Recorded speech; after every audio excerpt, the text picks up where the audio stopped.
کہ جو آہستہ آہستہ دنیا ماڈرن ہوتی جا رہی ہے تو بہت ساری چیزیں انسان سے دور ہو گئی ہیں.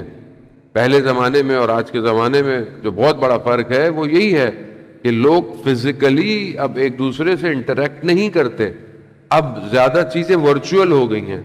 پہلے اگر کوئی تربیت کی جگہ تھی، اسکول تھا، محلہ تھا یا گھر ہوتا تھا، اب سب کچھ چینج ہو گیا ہے.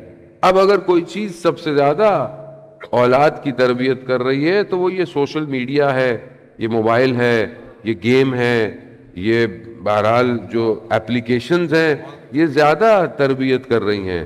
لیکن کیا ہم اس میں اپنا کوئی کردار ادا کر رہے ہیں؟ پہلی سوال تو یہ. دوسرا یہ کہ یہ تو کہنا بڑا آسان ہے کہ جی بچے سے موبائل چھین لو یا مثلاً ایپلیکیشن بند کر دو. یہ پریکٹیکل نہیں ہے کہ آپ بولیں گے یہ ساری چیزوں کو بند کر دیا جائے. آپ کہاں بند کریں گے؟ گھر میں بند کریں گے، بچہ اسکول جائے گا، بچہ کالج جائے گا، یونیورسٹی جائے گا، بہرحال باہر رہے گا. پہلی چیز یہی ہے کہ جب معاشرہ اور اس کی ریکوائرمنٹ چینج ہو جاتی ہیں تو ہمیں بھی اپنے آپ کو تبدیل کرنے کی ضرورت ہے. ہمیں بھی اپنے حساب سے، اپنے معاشرے کے حساب سے اس تربیت کو بھی انہینس کرنا پڑے گا.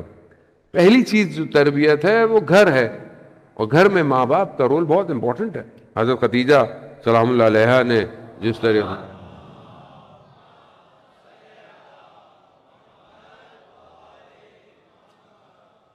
بی نے بہرحال جس طریقے سے اسلام کی خدمت کی اور اس کے بعد اپنی جتنے عرصے تک بیوی رہیں اس وقت انہوں نے اپنی بچی کی تربیت کی. اس کے بعد زیادہ حصہ رسول خدا نے اپنی بیٹی کی تربیت کی ہے. ایک باپ ہوتے ہوئے بیٹی کی تربیت کے لیے کہ جہاں پر بیٹیوں کو زندہ دفنا دیا جاتا ہے، جہاں پر خاتون کا کردار جو ہے وہ مذمت ہے، یعنی اس کو اچھا نہیں سمجھا جاتا، وہاں پر بیٹی کو اس مقام پر لے کر جانا کہ بیٹی جب تشریف لائے تو والد جو ہے وہ کھڑا ہو جائے.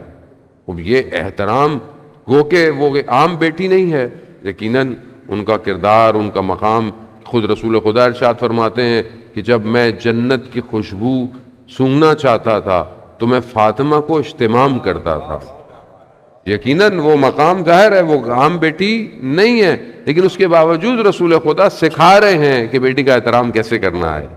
خود جھک جانا، ہاتھوں میں بوسہ لینا، اپنی جگہ پر احترام کے ساتھ بٹھانا، یہ بہرحال سنت پیغمبر ہے، تربیت ہے. آج دیکھیں، اگر میں اپنے آپ کو دیکھوں ایک باپ ہوتے ہوئے، کیا میں اپنی بیٹی کے ساتھ یہ کردار ادا کر رہا ہوں کہ نہیں کر رہا؟ اگر بیٹی گھر میں تشریف لاتی ہے، اسکول سے آتی ہے، کالج سے آتی ہے یا ویسے ہی آتی ہے، اول تو آج میں بات ہی نہیں کرتا.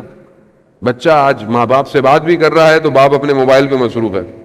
وہ بچہ بار بار کر رہا ہے کہ میری بات سنیں، میری بات سنیں. وہ ہاں ہاں ہاں، یعنی پہلی تربیت تو ہم نے اس کی ویسی ختم کر دی کہ ہم اس پہ توجہ نہیں دے رہے، جبکہ اس کو توجہ کی ضرورت ہے. آپ جب اس پر توجہ نہیں دیں گے تو وہ اپنے اٹیچمنٹ کو، اپنی کنیکشن کو کہیں اور ڈھونڈے گا. آج آپ کے سامنے جو معاشرے کے اندر فساد ہے، برائی ہے، اخلاقی خاص طور پہ، وہ کس لیے ہے؟ کیونکہ والدین نے بچوں کو چھوڑ دیا ہے.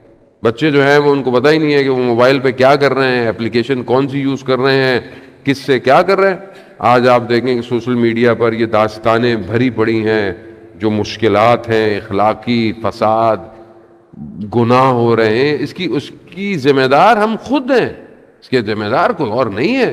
جب آپ گھر والی جگہ کو اس قابل نہیں کریں گے، گھر والے آپس میں بیٹھیں بات کریں، مگر آپ یہاں گھر دیکھیں. پھر اس کے بعد جب خود یہ خاتون زوجہ بن جاتی ہیں، پھر ماں بن جاتی ہیں، اس وقت کردار دیکھیں ایک ماں کا بچوں کی تربیت میں کیسا کردار ہے.